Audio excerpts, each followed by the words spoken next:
Assalamualaikum warahmatullahi wabarakatuh. Alhamdulillah wa syukurillah wa nikmatillah la haula wala quwata illa billah. Allahumma shalli ala Muhammadin wa ala ali Muhammad amma ba'du. Dulur-dulurku, teman-teman kesemuanya yang pemantau channel Wibowo Ahmad ya.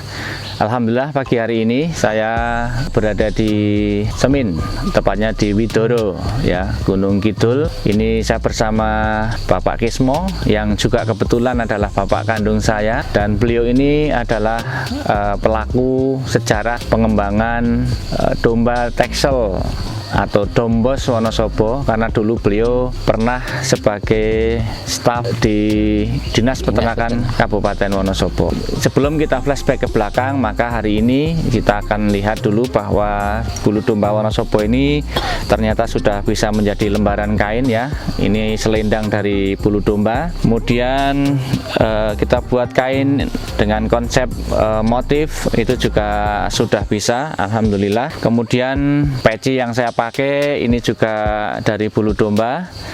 Kemudian juga sepatu yang saya pakai ini sebagian juga menggunakan bulu domba. Jadi ibaratnya hilirnya ini sudah menjadi suatu produk. Kita akan coba tarik ke sana ke hulunya pada pelaku-pelaku sejarah, bagaimana domba Wonosobo itu dulu dikembangkan di Wonosobo, mulai kapan ya. Itu nanti kita akan kulik kita tanyakan kepada beliau. Kita sapa beliau. Assalamualaikum warahmatullahi wabarakatuh, Pak Kismo. Waalaikumsalam warahmatullahi wabarakatuh. Alhamdulillah berbahagia sekali hari ini. Alhamdulillah bisa ketemu ya. Dan ini spesial edisi ini kita ingin sampaikan kepada para pemirsa, teman-teman yang melihat channel kita ini, untuk mengetahui sejarah domba Wonosobo ya, sejak kapan itu masuk Indonesia, dari mana dan seterusnya. Monggo nanti langsung disampaikan saja ya. Gitu Pak, monggo Pak. Alhamdulillah. Assalamualaikum warahmatullahi wabarakatuh. A'udzubillahi minasyaitonirrajim. Bismillahirrahmanirrahim. Wa bihi nasta'inu umur dunya waddin. Asyhadu alla ilaha illallah wa asyhadu anna Muhammadan abduhu wa rasuluh. Para pemirsa, mungkin sekilas saya akan menceritakan perkembangan domba Texel ya, yang sekarang sudah menjadi branding Kabupaten Wonosobo, yaitu domba Dombos. Memang di dalam pengembangan pengadaan domba Texel ini tidak semudah sesuai dengan yang kita bayangkan. Jadi ini sumbernya adalah dosen saya, beliau adalah pendiri Undip Universitas Diponegoro Semarang, dan beliau sebelumnya juga menjabat Inspektorat Dinas Peternakan Pusat Jakarta, yaitu beliau mendatangkan domba dari Nederland untuk juga beliau pelaku sejarah karena keluaran HIS dari Nederland. Jadi dulu dosen-dosen itu termasuk juga Pak Bung Karno, Pak Muhammad Hatta, itu adalah keluaran daripada Nederland. Jadi bahasanya bahasa Belanda, dulu mengajar itu campurannya bahasa Belanda. Kalau sekarang ya logat Inggris. Nah itu beliau serta-merta pernah menguliahkan peternakan umum. Itu menceritakan mendatangkan domba dari Nederland. Sebelumnya domba Texel ini adalah dwiguna, penghasil susu dan bulu, malah triguna, daging. Ini daging. Jadi Yang pertama dimasukkan beliau ketika menjabat Inspektorat Jenderal Peternakan di Jakarta, yaitu tahun 1955 mendatangkan 500 ekor. 500 ekor ya. Nah, domba Texel. Tentang jantan betinanya itu imbangannya 51. Jadi 400 ekor betina, 100 ekor Jantan. pejantan. Ini disebar seluruh Indonesia. Di seluruh Indonesia, yaitu di daerah-daerah dataran tinggi termasuk Tawangmangu, kemudian Cikole. Ini Cikole ini daerah Bandung yaitu ya. Oleh Jawa Barat. Nah, Jawa Barat. Kemudian di mana-mana itu lainnya saya lupa. Setelah beliau dipindahkan ke Semarang, jadi dengan Undip ada lebih tua lagi nih, dipindahkan ke Semarang. Kemudian karena beliau mengajar peternakan untuk pelestarian domba Texel ini ternyata tidak berkembang. Dari 500 ekor itu hampir pendataan dari negara kurang aktif sehingga seolah-olah hilang. Tidak ada. Kemudian ngelacak ke Cikole itu tinggal 5 ekor, 2 murni, 3 keturunan F1. Ini oleh beliau, karena beliau juga menjabat itu dosen peternakan sekaligus kalau dulu itu juga masih pejabat, maka dibawa ke Dieng, daerah tertinggi, ketinggian 2000 di atas DPL dari permukaan laut, yaitu di Setieng aslinya, yaitu di Mbah Haji Jamil. Mbah Haji Jamil. Nah, di situ ternyata juga tidak berkembang, dimandikan, diberlakukan, juga sistem perawatannya masih konvensional. Jadi Wonosobo itu padahal ini domba ini penghasil bulu, tapi perawatannya sejak awal sampai keluar kandang itu tidak pernah dibersihkan. Sehingga tumbuhannya bulak-bulak dan gembel-gembel itu. Sesuai dengan Dieng itu ada anak-anak gembel itu. Nah, akhirnya ini oleh yang Dr. Iwan Suyono Kusumawardoyo ini berinisiatif untuk dipindahkan, dan saat itu dibeli oleh Pak Senorjo dari Kuadungan. Kuadungan ini di puncak gunung Sumbing. Lowoh ya. 16 km dari puncak Sumbing, yaitu daerah tepian hutan.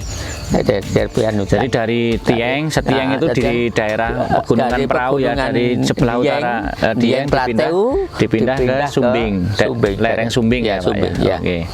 Nah, alhamdulillah Mbah Seno ini kelihatannya memang kehendak Allah, tangan dingin, domba ini berkembang, dan Mbah Seno ini juga aktif ke pasar, jadi menyebarkannya lewat pasar, kemudian berkembang ke daerah Banjarbatur, kemudian kembali ke Dieng lagi dan berkembang.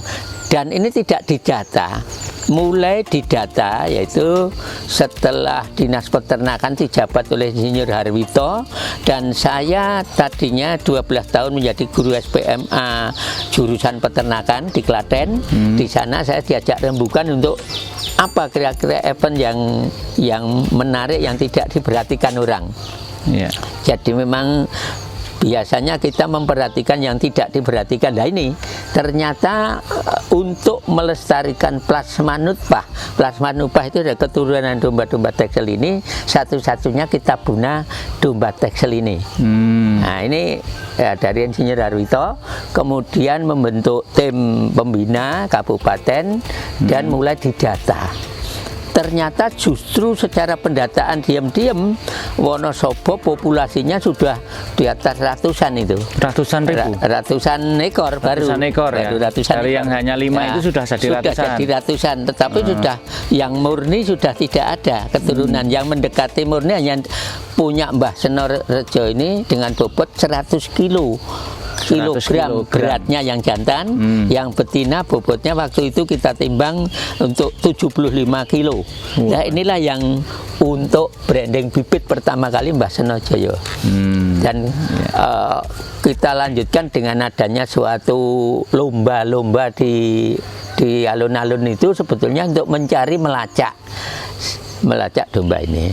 Nah, notabene perawatan yang tadinya hanya didiamkan, tidak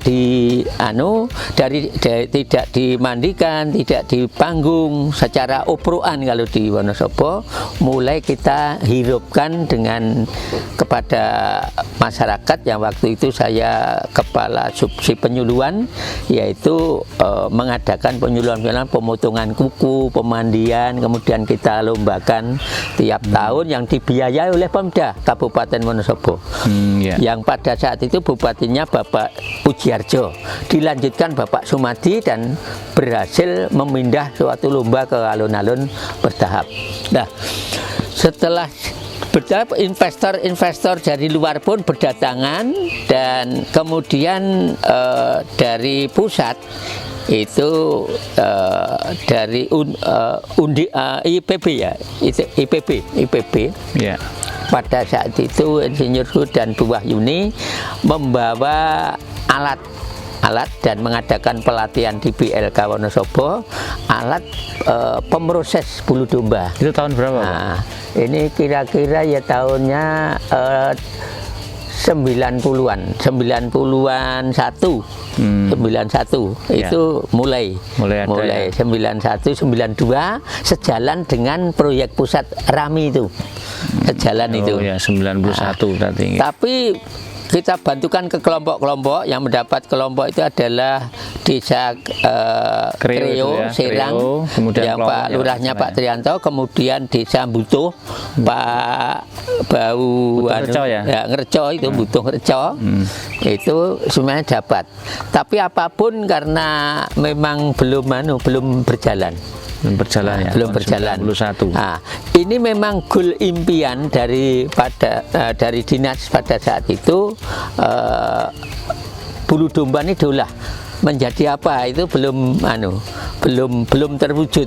Yang penting jadi benang dulu, sehingga alat itu baru alat pintal benang itu, dan hasilnya masih belum halus. Ya, kemudian saya keburu pensiun, dan ini diteruskan bupati-bupati selanjutnya, yaitu Pak Dr. Andes Margono, jadi Pak Pujiarjo, Pak Sumadi, Pak Dr. Andes Margono, dan dilanjutkan Pak Kolek Arif, dan dilanjutkan oleh bupati putranya Pak Arya Siti, siapa ya? Pak Eko. Pak Eko terakhir.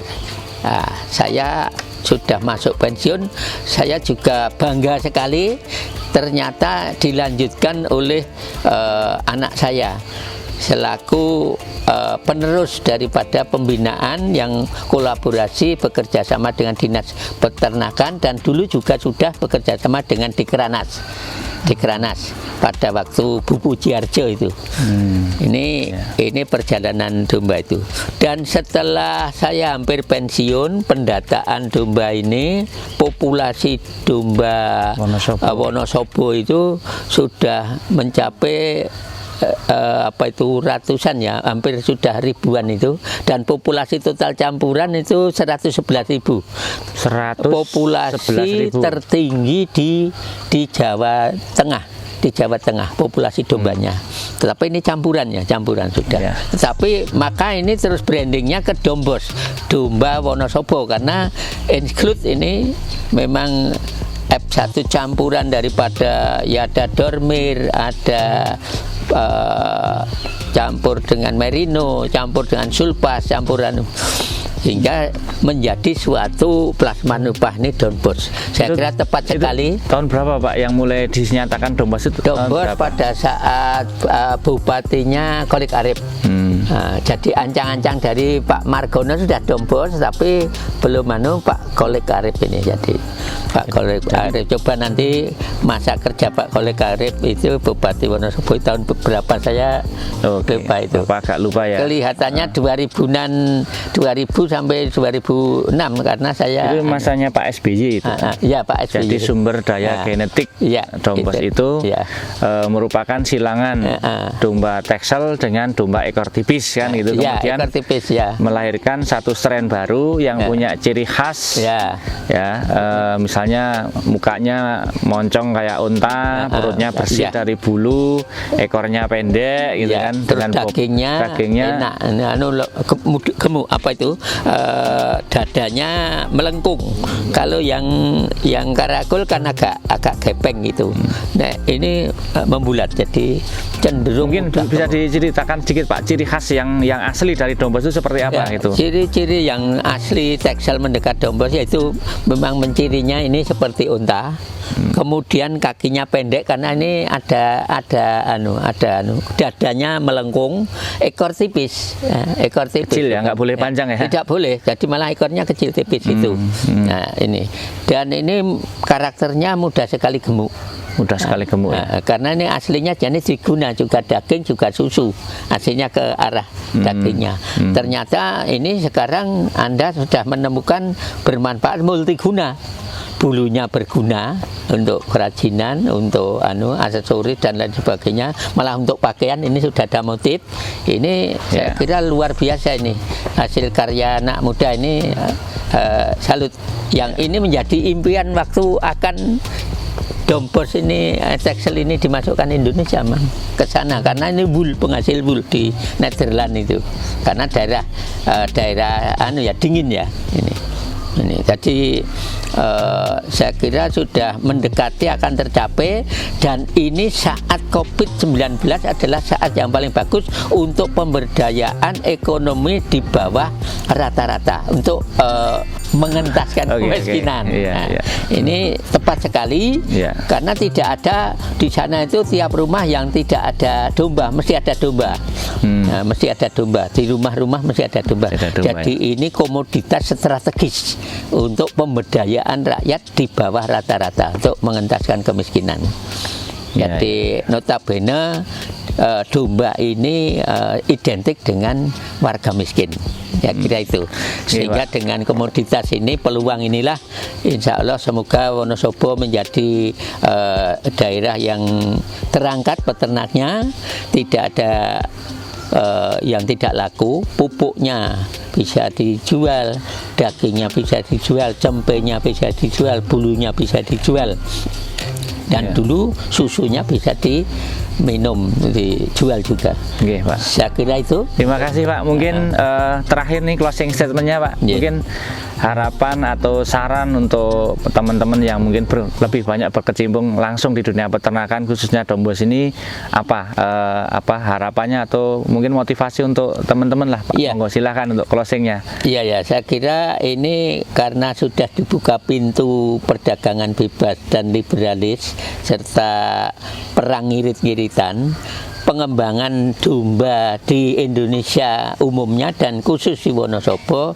saya merupakan peluang emas, dan peluangnya adalah dari hulu sampai hilir, pembibitan, pembesaran, pengolahan pupuk, pengolahan bulu, dan warung-warung sate dan sebagainya bisa kolaborasi menjadi satu kesatuan agribisnis, tapi bukan corporate pameng peternakan, tapi ini karena kepemilikan lahan secara berkelompok-kelompok kooperatif. Jadi kooperasi tapi bukan kooperasi kelembagaan, ini kooperasi dalam bekerja sama membentuk grup suatu branding yang ini dimiliki oleh Wonosobo.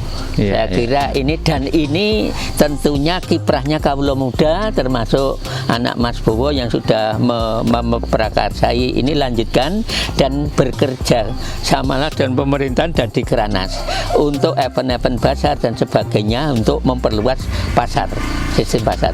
Saya kira itu pengembangan itu insya Allah saya yakin pasti akan berkembang domba ini, karena ini kesadaran gizi masyarakat juga akan terdongkrak, dan ketersediaan daging yang ramah lingkungan, sehat dan sebagainya, karena domba ini kadar kolesterol lemaknya lebih rendah daripada kambing, aman, dan dagingnya lebih enak, lebih empuk.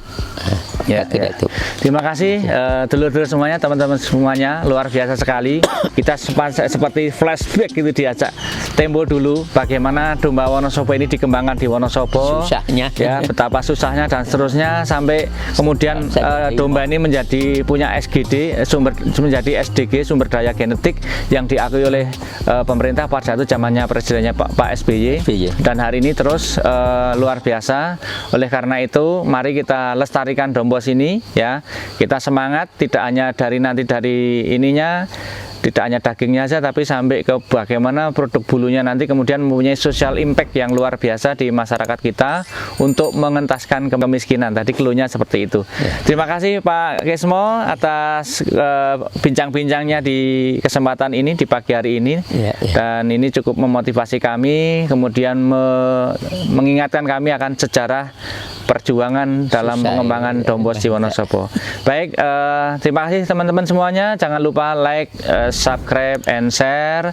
Dan mudah-mudahan kita terus bisa berkembang dan bermanfaat bagi masyarakat. Assalamualaikum warahmatullahi wabarakatuh. Waalaikumsalam warahmatullahi wabarakatuh.